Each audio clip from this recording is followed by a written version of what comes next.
Hey guys, today with Nem topic that is damn important for you to know. If your ex broke up with you, does it make a difference to her if you change, and how do you show her that? The questioning is of course how it will first pop up in your minds. After all, you want to undo the breakup and just want her to take you back. You are thinking relatively rationally, and so you see problems everywhere that want to be solved. The result of this will be that she won't see anything negative anymore, or at least will have the hope again that it takes to continue working with you on your relationship. Right? Wrong. You can't approach this story as an everyday problem that you feel capable of solving. Much of it is beyond your control and can only be addressed and resolved when you are no longer in close proximity to her. From the moment of separation you have this problem in your mind, and that is also the time when she is least interested in what you have to say. Because she has been watching this for a long time and has come to the conclusion through your actions or her feelings in the last time that this has no future for her. You will not be able to change all this time with the words, "I will change."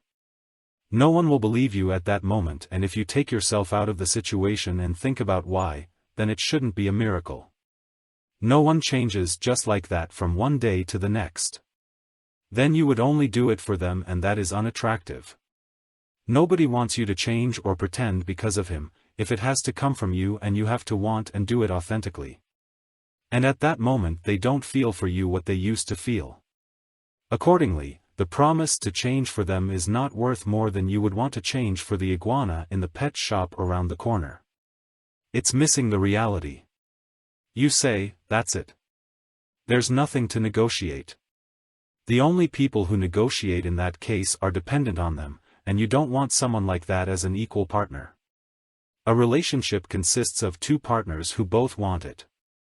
If one party terminates the relationship, it's over.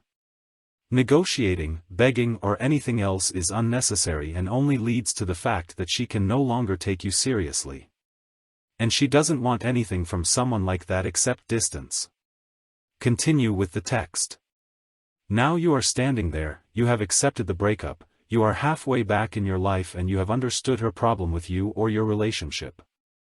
With a little bit of bad luck you blame yourself for everything, and that pulls you down even more. Directly watch the video, The Question of Guilt After the Breakup.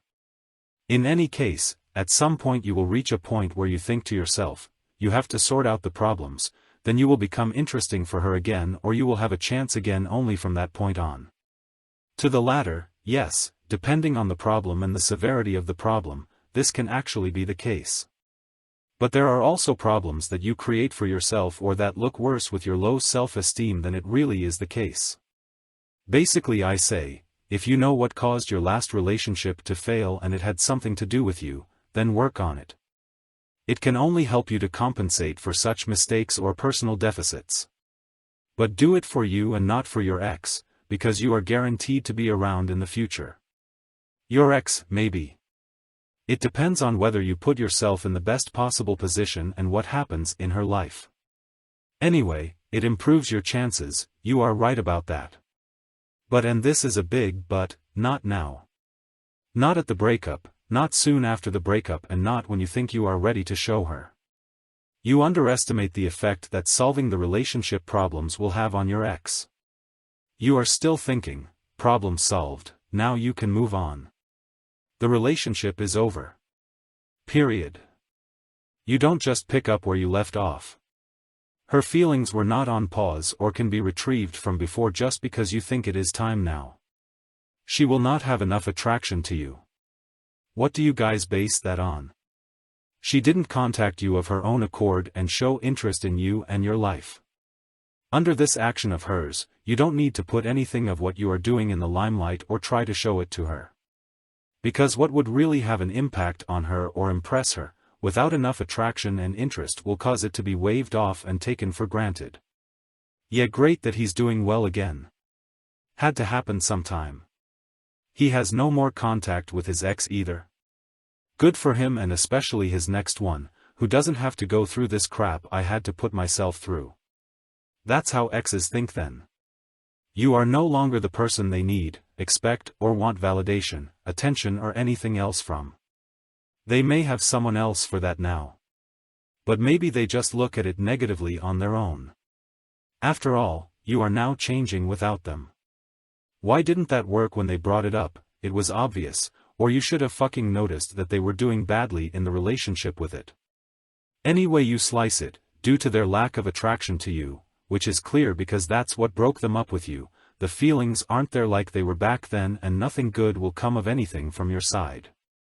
In the best case the attraction stays where it is and they are somewhat neutral towards you.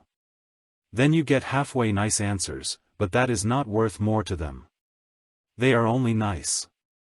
The more you want to show what you have become, the more you behave like a child who has solved a simple task and runs to mom for recognition. This must not be the case. The only way this can be of any real value to her is if she wants to know what you are doing, where you stand, maybe misses you and gets in touch. The more direct this is, the better, and the less info you provide them before reporting, the more curious exes become and the more they have to get out of their comfort zone and work for it. The more obvious the report is, the more emotionally vulnerable they are to you, and risking that requires no small amount of interest. But it's just the right amount so you can actively work with them and increase their attraction again while making them feel good about it all. Win-win. That's where all your development and problem solving can really take on meaning. Once the interest is there and they get with your presence and the good feeling that you don't reject them, also these things, there you stand in a completely different light than if you communicated little by little small changes and improvements. I always have the weight loss comparison in mind. You look at yourself in the mirror every day, for you a change is visible when it really becomes completely obvious. To someone who has not seen you for half a year, you will seem like a new person. And you want to have this effect on your ex as well, if possible. Before it starts from her, this effect will not happen. You could lose 20 kilos and she would notice it in small steps. She would take it for granted and you would have to do so much more to really get her attention. But you are not a jumping jack and your efforts would tire her out and more likely cause pity, because without attraction she would not get feelings for you. However, your posturing makes her feel even less attracted and the pity accelerates this. You see, you need a certain sweet spot before all your actions can trigger an avalanche in her. And you have no direct influence on this sweet spot. You can't get to it from behind either. That depends solely on her, her current circumstances and her attachment to you. Therefore, do it. Get rid of your problems and work on yourself to get into the best position. The best position is always your best possible self, which also brings you enormous advantages. More you cannot do and more would lead in case of doubt rather to the opposite than the hoped for. Take care and see you in the next video.